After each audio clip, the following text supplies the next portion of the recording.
سبحانہ ما اعظم شانو ولا یحد ولا یتصور ولا ينتج ولا يتغیر تعالی عن الجنس والجہات جعل الکلیات والجزیات الایمان به نعم التصدیق والاعتصام به حبذ التوفیق والصلاة والسلام على من بعث بالدلیل الذي فيه شفاء لكل أليل وعلى آله وأصحابه الذين هم مقدمات الدين وحجج الهداية واليقين أما بعد فأعوذ بالله من الشيطان الرجيم بسم الله الرحمن الرحيم ثاني اثنين إذ هما في الغار صدق الله مولانا العظيم وصدق رسوله النبي الكريم الأمين إن الله وملائكته يصلون على النبي يا أيها الذين آمنوا صلوا عليه وسلموا تسليما الصلاة والسلام عليك يا الله الصلاة والسلام سيدي رحمة الله الصلاة والسلام عليك يا سيدي يا راحة العاشقين الصلاة والسلام عليك يا سيدي يا حبيب الله معزز حاضرین، اللہ رب العزت جل مجدہ الکریم کی بے حد حمد و ثنا آقا مدینہ سرور قلب و سینہ شفیع آدم و بنی آدم حضرت جناب محمد مصطفیٰ احمد مجتبیٰ صلی اللہ تعالیٰ علیہ وآلہ واصحابہ وبارک وسلم جناب کی بارگاہ بے کس پناہ میں گلہائے صلاۃ و سلام عرض کر دینے کے بعد آج کا یہ مقدس پروقار روح پرور پروگرام بسلسلہ یاد شیخ الانصار والمہاجرین اولیاء حضرات، آپ بہت زیادہ خاموش بیٹھ چکے ہیں، اب آپ کو بولنا ہوگا تو بولوں گا۔ بسلسلہ یاد شیخ الانصار والمہاجرین، امام الصحابہ، افضل البشر بعد الانبیاء، خلیفہ راشد، مرید رسول اللہ، سرکار سیدنا صدیق اکبر رضی اللہ تعالی عنہ کی یاد میں منعقد ہے۔ میں حضرت میزبان مکرم، پیر طریقت، راہبر شریعت، حکیم اہل سنت، حضرت صاحبزادہ پیر محمد ذکاء اللہ رضوی، بانی محفل اور آپ کے برادر محترم بھی تشریف فرما تھے، مجھ سے پہلے اکابرین نے اپنے اپنے خطابات سے آپ کو نوازا۔ علماء گوجرانوالا، راولپنڈی اور دیگر اضلاع اور گرد و نواح سے خطباء، ائمہ مساجد جلوہ افروز ہیں، سب کو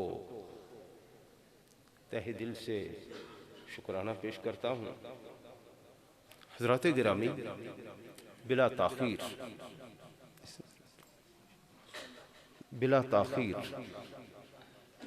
دنیا انسانیت کے اس عظیم انسان کی بات شروع کر دی جائے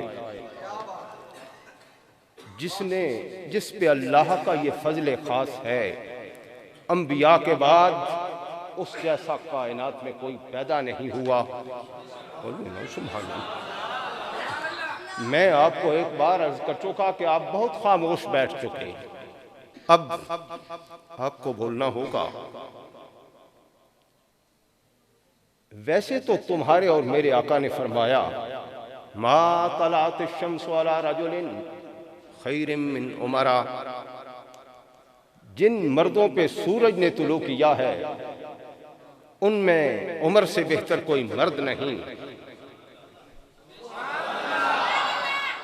میں ہر بار کہوں گا تو بولو گے یا بولنے سے پہلے ہی بولو گے؟ ما طلعت الشمس علی رجل خیر من عمرہ، لیکن اس مرد جلیل کو سرکار نے ہی فرمایا حل انت الا حسنۃ من حسنات ابی بکر، اے عمر تو کیا ہے، ابو بکر صدیق کی نیکیوں سے ایک نیکی ہی تو ہے۔ آج ما و شما جو کسی قطار کے بندے نہیں وہ بھی اس رفتار میں شریک ہیں۔ تمہیں کس نے کہا کہ تم ابو بکر صدیق کے مرتبہ کو ماپنے اور تولنے لگ جاؤ؟ کسی کی خلافت کو روحانی قرار دو، کسی کی خلافت کو یا امامت کو سیاسی قرار دو، تجھ جیسا ابن الوقت اس کی اوقات کیا ہے؟ جسے بخاری شریف کی حدیث کے مطابق جسے امام بھی اللہ کی مرضی سے مسجد نبوی کا بنایا گیا، سرکار نے فرمایا یا اللہ، اللہ بھی انکار کرتا ہے، اللہ کا رسول بھی انکار کرتا ہے، اور تمام مومن بھی انکار کرتے ہیں کہ ابو بکر کے بغیر کوئی اور مصلی رسول پہ کھڑا ہو جائے۔ حضرات گرامی، آج اس بے مثل بشر کی ذات کے حوالے سے ہماری بات سماعت کیجیے گا۔ حضرت خطیب الاسلام نے مجھے فرمایا تھا کہ میں نے آپ کے سامنے ایک نکتہ رکھا، آپ نے فرمایا اسی پہ بات کر دو۔ بات کیا ہے کہ سرکار سیدنا صدیق اکبر رضی اللہ تعالی عنہ آپ بشریت کی وہ بے مثل ذات ہیں جن سے سوالات قبر نہیں ہوں گے۔ یہ ادھر ادھر بیٹھنے والے جو آئے ہی یاد صدیق اکبر کے لیے ہیں، آپ بیدار ہو کر بیٹھیے گا۔ میں عرض کر رہا ہوں کہ صدیق اکبر بنی نوع بشر کی وہ جدا گانا ذات ہے۔ تمام علماء، یہ علماء جلوگر ہیں، آپ نے سنا اور عقائد کی کتابوں میں پڑھا کہ سوالات قبر حق ہیں، ہم نے مانا حق ہیں، لیکن کبھی کبھار ایسا ہوتا ہے کہ سوال قبر ناحق بھی ہو جاتا ہے۔ آپ حیران ہوں گے کہ یہ کیسے؟ میں یقیناً آپ میرے موقف کی تائید فرمائیں گے۔ توجہ ہے آپ کی، توجہ ہے آپ کی، آپ کی سستی ابھی نہیں جا رہی، بیدار ہو کے رہیے۔ کوئی ایک نعرہ لگا دو۔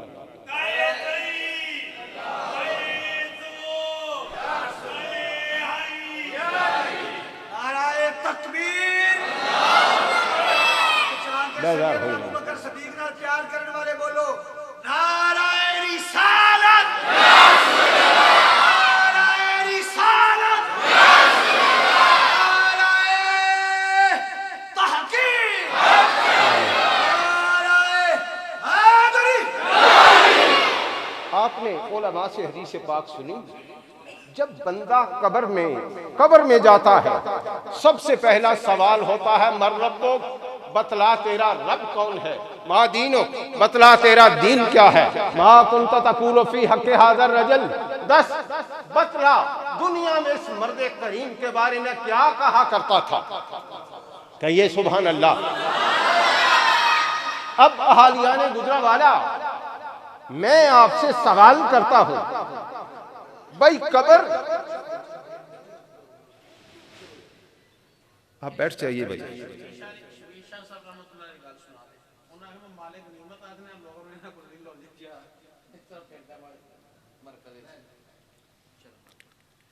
یہ قبر میں سوال ہر بندے سے ہوگا، من ربک، میری طرف توجہ رکھیں آپ، بتلا تیرا رب کون ہے، کہیے سبحان اللہ، ما دینک، تیرا دین کیا ہے؟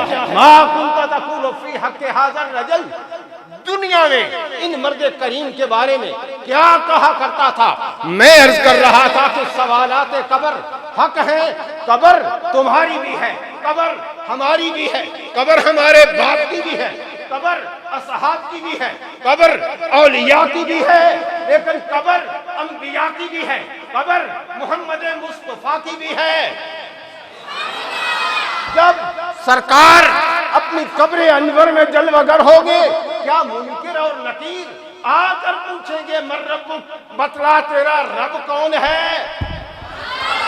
بھائی کبھی ایسا نہیں ہو سکتا، قبر تو مصطفیٰ کی بھی ہے، لیکن مصطفیٰ کہاں اور منکر و نکیر کہاں؟ انما خلق جبریل لخدمت محمد صلی اللہ علیہ وسلم۔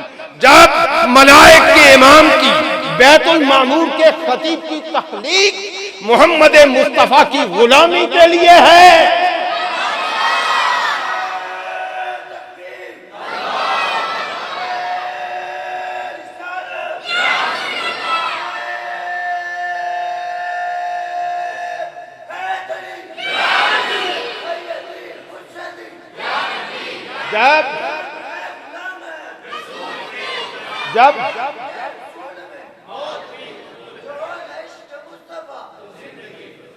جب جبریل کی تخلیق مصطفیٰ کی غلامی کے لیے ہے تو منکر و نکیر کون ہوتے ہیں؟ مصطفیٰ سے پوچھنے والے، بتلا تیرا رب کون ہے، جس کا اپنا دین کوئی نہیں۔ توجہ چاہوں، فرشتے کا دین نہیں بلکہ دین رسول کا ہوتا ہے، فرشتے کا دین نہیں، دین نبی کا ہوتا ہے۔ وہ جس کا اپنا دین کوئی نہیں، وہ آ کر قبر میں مصطفیٰ سے پوچھے ما دینک، تیرا دین کیا ہے؟ کیا وہ مصطفیٰ سے پوچھے گا ما دینک، تیرا دین کیا ہے؟ جس کا اپنا دین نہیں، وہ مالک دین سے سوال کرے۔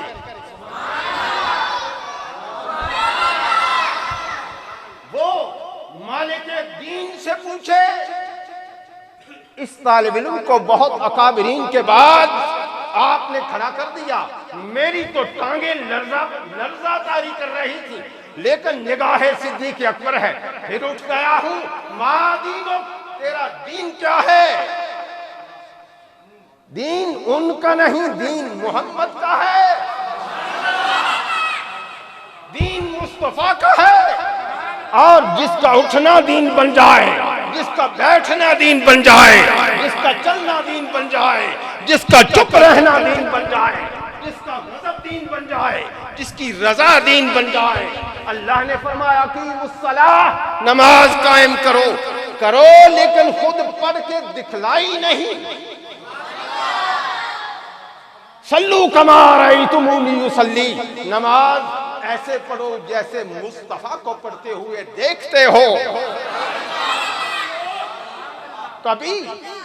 کبھی کعبہ کے حرم میں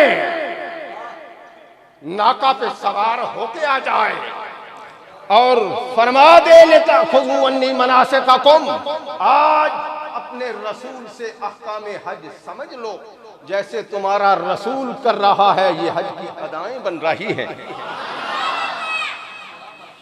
جس کا اپنا دین کوئی نہیں، وہ دین والے سے پوچھے ما دینک، بتلا تیرا دین کیا ہے۔ آخری بات تقریر کی نہیں، اس سوال کی۔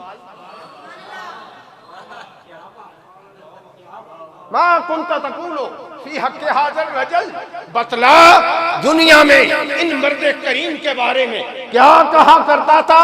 میری قبر میں سرکار آئیں گے، تمہاری قبر میں سرکار آئیں گے، مجھے بتلاؤ سرکار کی قبر میں کون سے سرکار آئیں گے؟ ہے تو جو آپ کی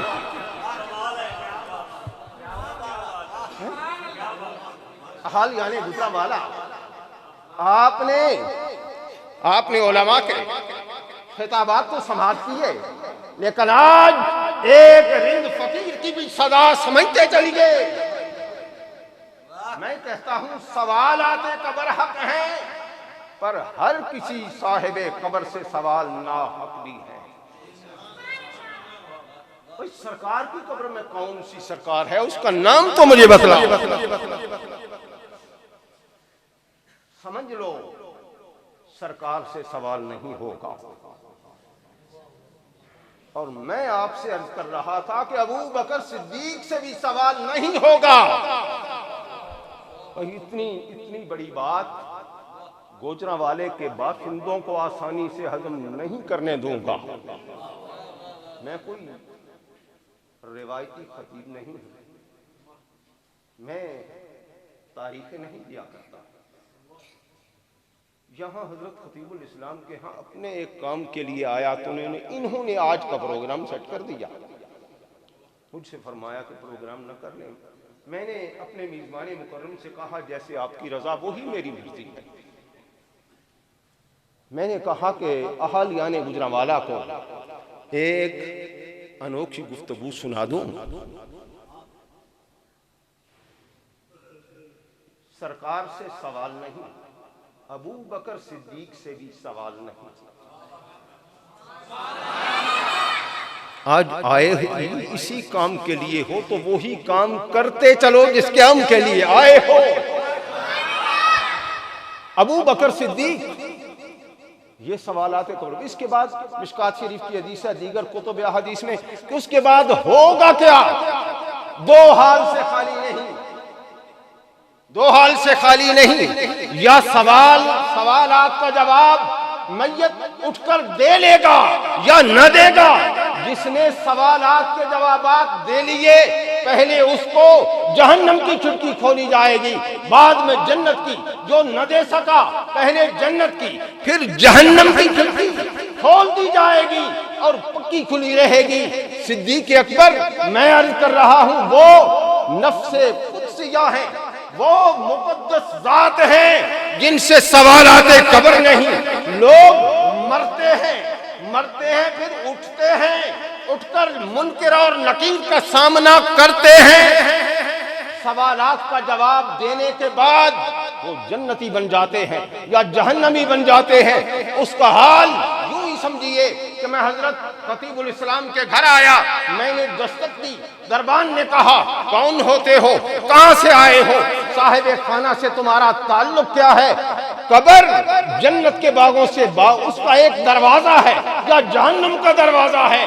جب بندے نے یہ تینوں سوال ان کے جواب دے لیے تو پتہ چل گیا کہ یہ مومن ہے، یہ اندر آنے کے لائق ہے۔ اگر جواب نہ دے سکا تو پھر پتہ چل گیا کہ یہ جہنمی ہے، اس طرف جانے کے لائق ہے۔ لیکن صدیق اکبر میں آپ سے کہہ رہا تھا کہ وہ ذات ہیں جن پر سوالات قبر نہیں ہوں گے۔ اس کی وجہ کیا ہے؟ ما بین بیتی و منبری روضۃ من ریاض الجنہ، ما بین بیتی و منبری روضۃ من ریاض الجنہ۔ یہ حجرہ عائشہ صدیقہ اور یہ میرا منبر ہمارے آقا نعمت حضرت قبلہ عالم شیخ القرآن علامہ ابو ظفر پیر سید محمد زبیر شاہ القادری الرضوی خلیفہ مجاز سیدنا محدث اعظم پاکستان، آپ فرمایا کرتے تھے حجرہ عائشہ صدیقہ سے لے کر منبر مصطفیٰ تک یہ اکثر و بیشتر جگہ محمد کے قدموں کو بوسے دیتی رہی۔ جنت کے باغوں سے باغ ہے، لوگوں کو مرنا پڑتا ہے، مر کے قبر میں جانا پڑتا ہے، سوالات کے جوابات دینا پڑتے ہیں، پھر جنت کے مستحق ہوتے ہیں۔ صدیق پر سوالات قبر کیوں ہوں؟ صدیق پر سوالات قبر کیوں ہوں؟ جس کا مدفن جنت ہے۔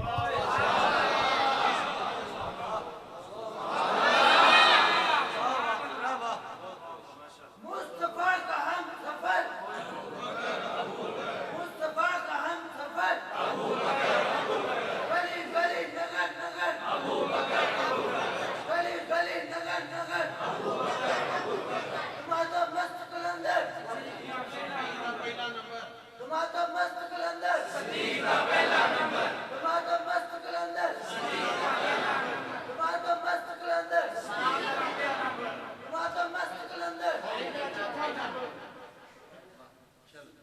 سوالات قبر؟ توجہ ہے آپ کی؟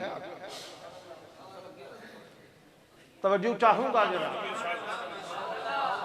میں کہہ رہا ہوں صدیق پر سوالات قبر کیوں ہوں؟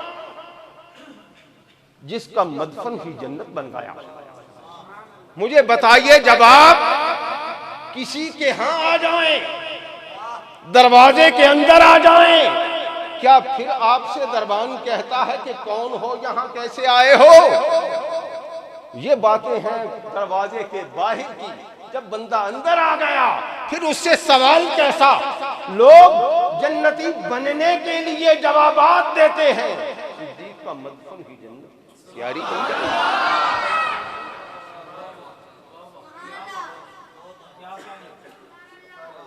اگر سلطان العارفین بایزید بسطامی سلسلہ نقش بندیہ کا ایک پیشوا، ان سے سوال کیا گیا من ربک، میں نے علماء سے سنا، بتلا بایزید تیرا رب کون ہے؟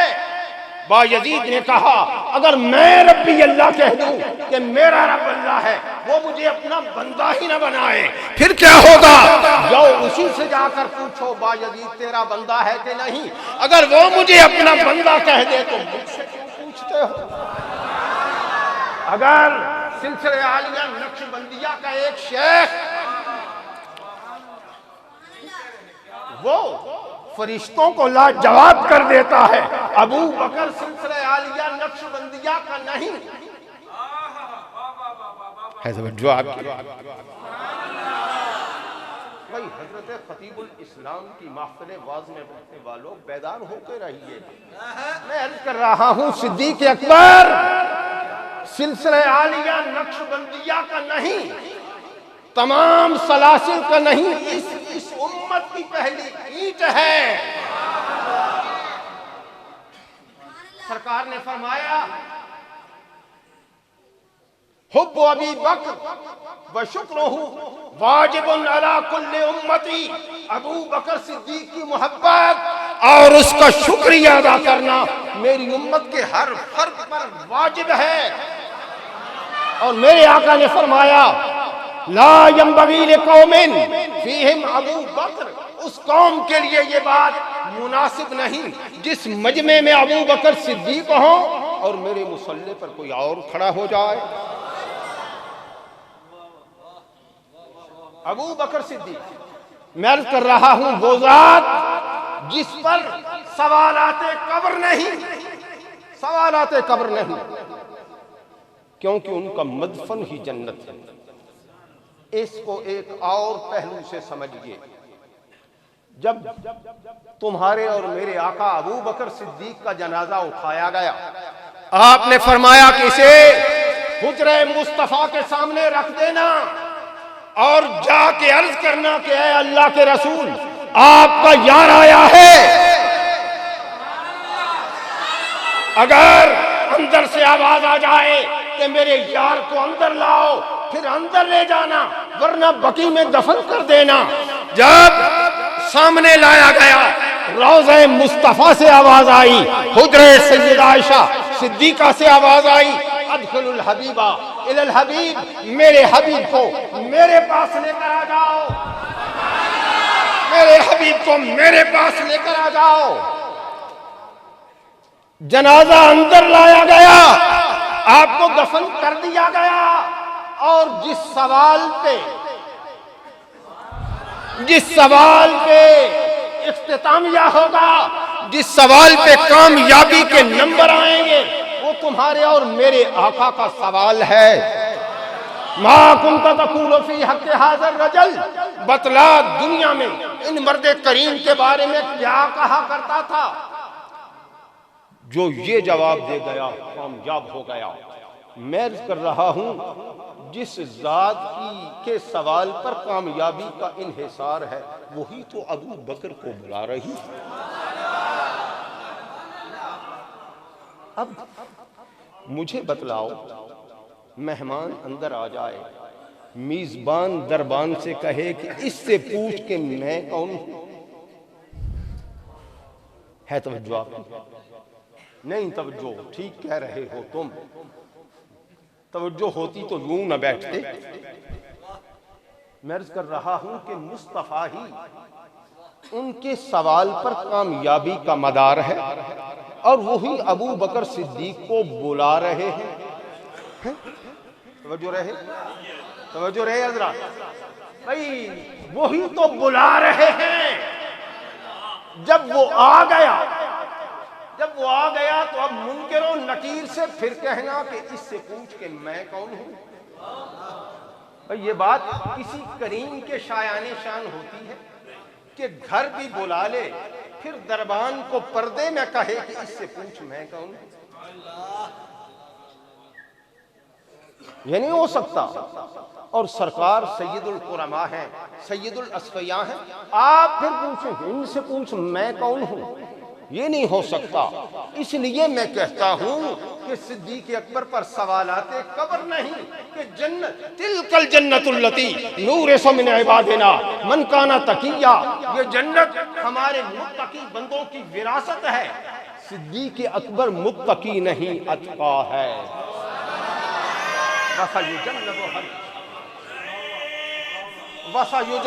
مہربانی آپ کی، وَسَيُجَنَّبُهَا الْأَتْقَى الَّذِي يُؤْتِي مَالَهُ يَتَزَكَّى۔ صدیق متقی نہیں، آپ اتقا ہیں۔ اگر یہ جنت متقیوں کی وراثت ہے تو متقی سارے مصطفیٰ کے دم قدم سے بنے ہیں۔ اعلیٰ حضرت امام اہل سنت آپ فرماتے ہیں یہ رحمت رب کس کے سبب، برب جہاں تمہارے لیے۔ یہ متقی ان کی بدولت بنے ہیں۔ جب ان کی بدولت بنے ہیں، وہی جسے بلا رہے ہیں، کیا وہ خود مالک جنت نہیں؟ تو صدیق کو اگر عظیم حصہ جنت سے عطا فرما دیں تو مصطفیٰ کی مرضی ہے۔ ہم بھی کہہ رہے ہیں صدیق، ہم بھی کہتے ہیں صدیق، حضرت پیر صاحب بھی صدیق۔ آپ علماء سے صدیق تو سنتے رہے، سمجھئے کہ صدیق کو ہوتا کون ہے؟ کہیے سبحان اللہ۔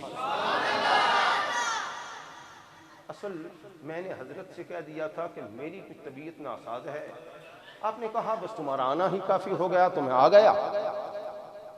میں کاش اس ولولے سے گفتگو کر سکتا، آپ اس ولولے سے سن لیتے تو کیا ہی اچھا ہوتا، لیکن جو حال ہے وہ حاضر ہے۔ میں بھی کہتا ہوں صدیق، آپ بھی کہتے ہیں صدیق، اب سمجھئے کہ صدیق کو ہوتا کون ہے؟ سبحان اللہ۔ ایک ہے صادق، ایک ہے صدیق۔ صادق وہ ہوتا ہے جیسے واقعہ ہو ایسے بیان کر دے، اور صدیق وہ ہوتا ہے جیسے کہے ایسے واقعہ بن جائے۔ قرآن مجید فرماتا ہے یوسف ہو ایھا الصدیق، اے یوسف، اے صدیق۔ ایک نے آ کر کہا کہ میں بادشاہ کا ساقی ہوں، دوسرے نے کہا میرے سر پر روٹیوں کو ٹوکرا ہے، پرندے نوچ رہے ہیں۔ آپ نے فرمایا کہ جس کے سر پہ روٹیاں ہیں پرندے نوچ رہے ہیں اسے پھندا دے دیا جائے گا، اور جو بادشاہ کا ساقی بنا ہے وہ پھر سے ساقی بن جائے گا۔ انہوں نے کہا ہمیں تو کوئی خواب نہیں آیا، ہم تو ویسے ہی مذاق کر رہے تھے۔ آپ نے ارشاد فرمایا قضی الامر الذی فیہ تستفتیان۔ حضرت علامہ اخلاق جلالی آپ کی کیا بات، قضی الامر الذی فیہ تستفتیان، فرمایا جو فیصلہ یوسف سے لے رہے تھے، جو فیصلہ صدیق سے لے رہے تھے، وہ تو کارکنان قضاء و قدر نے لکھ دیا ہے۔ صادق وہ ہوتا ہے جیسے واقعہ ہو ایسے بیان کر دے، صدیق وہ ہوتا ہے جیسے کہے ایسا حال بن جائے۔ آپ کہیں گے کہ صدیق صرف صدیق ہی نہیں، صدیق اکبر۔ صدیق اکبر کیسے صدیق اکبر؟ ایک عورت آ گئی، اس نے اپنا خواب مصطفیٰ سے بیان کیا، سرکار نے فرمایا تیرا شوہر مر گیا۔ پھر اس نے پاک صدیق کی بارگاہ میں عرض کیا کہ یہ مجھے خواب آیا ہے، آپ نے فرمایا تیرا شوہر زندہ ہو گیا، تیرا شوہر زندہ ہے، تیرا شوہر زندہ ہے۔ اس نے کہا اچھا؟ آپ نے فرمایا ہاں تیرا شوہر زندہ۔ اس نے نہ ذکر کیا کہ میں سرکار سے بھی تعبیر پوچھ چکی ہوں، بس یوں ہی صدیق اکبر کے منہ سے یہ نکلنا تھا کہ تیرا شوہر زندہ ہے، اللہ نے فرمایا آج ہے توجہ آپ کی کہ اگلا جملہ جناب کی سماعتوں کی نظر کر دوں،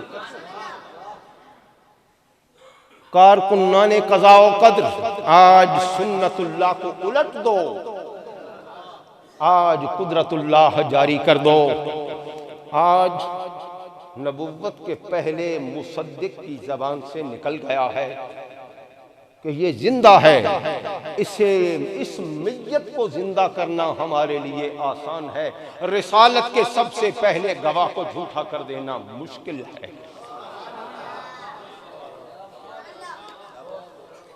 آپ کہتے ہیں صدیق، اس میت کو، اپنی بات کو پھر دوہرا، اس میت کو زندہ کر دینا ہمارے لیے آسان ہے، لیکن رسالت کے پہلے گواہ کو جھوٹا کر دینا ہمارے لیے مشکل ہے۔ قیامت تک لوگ کہیں گے رسالت کا اور معراج کا سب سے پہلا گواہ جھوٹا تھا۔ اس میت کو زندہ کر دو، صادق وہ جیسے واقعہ ہو ایسے بیان کر دے، صدیق وہ جیسے کہے ایسے واقعہ بن جائے۔ آخری بات اب آخری ہی ہوگی، ثانی اثنین اذ ہما فی الغار اذ یقول لصاحبہ لا تحزن ان اللہ معنا۔ میں مجمع کو بور کرنے کا قائل نہیں، خیر الکلام ما قل و دل، بہتر کلام وہ ہوتا ہے تھوڑا ہو لیکن دلیل سے ہو۔ ثانی اثنین اذ ہما فی الغار، دو ہی جانیں غار میں تھیں، اذ یقول لصاحبہ لا تحزن ان اللہ معنا، اذ یقول، آپ اس قرآنی جملے کا لطف لیجئے، اس جہاں بھی ہوتا ہے اس سے پہلے اذکر مقدر ہوتا ہے۔ اے میرے محبوب، اللہ اپنے محبوب کو فرماتا ہے میرے محبوب اس وقت کو یاد فرمائیے جب ہم تجھ سے فرما رہے تھے لا تحزن، تو اپنے صاحب سے فرما رہا تھا غم نہ کھا، اللہ ہمارے ساتھ ہے۔ حضرت پیر صاحب بھی اس حدیث کی طرف اشارہ فرما رہے تھے، کافر کھڑے اس انداز سے دیکھ رہے تھے، صدیق اکبر انہیں دیکھ رہے تھے۔ سرکار صدیق اکبر نے فرمایا اے اللہ کے رسول، جہاں کافر کھڑے ہو کر دیکھ رہے ہیں اگر وہیں بیٹھ جائیں لَأَبْصَرَنَا، ہمیں دیکھ لیں گے۔ سرکار فرماتے ہیں ما ظنُّکَ بِاثْنَینِ اللہ ثالثہما، اے ابو بکر صدیق ان دو کے بارے میں تیرا کیا خیال ہے جن کے ساتھ تیسرا خدا ہے؟ میں سوچ رہا تھا کہ ایک طرف خدا ہے دوسری طرف مصطفیٰ ہے، ابو بکر تجھے کیا پرواہ ہے؟ اذ یقول لصاحبہ لا تحزن ان اللہ معنا، ما ظنک، یہ بخاری ہے وہ آیہ مبارکہ ہے، ما ظنک باثنین اللہ ثالثہما، ان دو کے بارے میں تیرا کیا خیال ہے جن کے ساتھ تیسرا خدا ہے؟ ثانی اثنین اذ ہما فی الغار اذ یقول لصاحبہ لا تحزن ان اللہ معنا۔ میں حضرت خطیب الاسلام، آپ کی بیدار مغز انتظامیہ اور مجھ سے بڑے خطباء جو بیٹھ کر سن رہے ہیں اس ناچیز کی گفتگو کو، میں ان کا بھی مشکور و ممنون اور عوام اہل سنت گجرانوالہ کا ممنون و مشکور ہوں جنہوں نے آج کی اس بزم میں مجھے پاک صدیق رضی اللہ عنہ کی عظمت بیان کرنے کا موقع عطا فرمایا۔ اللہ رب العزت اس گناہگار کا آنا، آپ کا آنا اپنے دربار میں شرف قبولیت سے نوازے۔ لا الہ الا اللہ محمد الرسول اللہ، وآخر دعوانا الحمدللہ رب العالمین۔